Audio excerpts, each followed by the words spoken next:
नाना प्रकारांनी नाना पटोले जे काँग्रेसचे प्रदेश अध्यक्ष आहेत हे असा प्रयत्न करत आहेत की आपण कुठेतरी फेमस कसे होऊ आणि म्हणूनच त्यांनी आदरणीय मुख्यमंत्री एकनाथजी शिंदे यांच्यावरती वक्तव्य केलेले। ते असं म्हणतात की एकनाथ शिंदेजी हे तेवढंच बोलतात जेवढं भारतीय जनता पार्टी त्यांना चावी देते। तर नाना आपणास मी एक सांगू इच्छितो की आदरणीय मुख्यमंत्री एकनाथजी शिंदे हे सकाळपासून संध्याकाळपर्यंत रात्रभर संपूर्ण महाराष्ट्राच्या जनतेमध्ये फिरत असतात आणि वेगवेगळ्या ठिकाणी वेगवेगळ्या प्रकारची भाषण सुद्धा ते करत असतात। जनतेमध्ये राहून जनतेच्या विकासासाठी काम करत असतात। तेव्हा आम्हाला कोणाच्या चावी भरण्याची काही गरज नाही।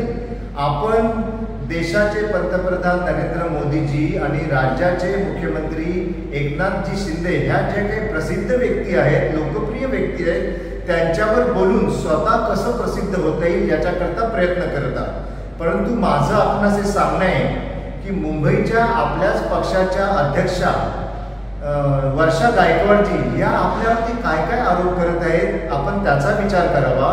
विजय वडेट्टीवार आपल्यावरती काय काय आरोप करत आहेत त्याचा आपण विचार करावा। आमच्या पक्षाच्या प्रमुखांवरती आपण बोलू नये।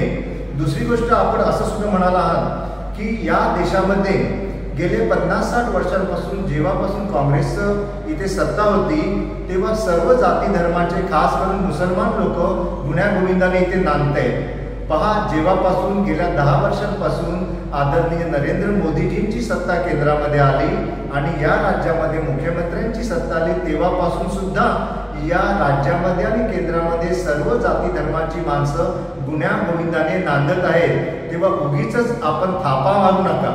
धन्यवाद। लोकशाही मराठी ऐका, पहा, जागरूक रहा।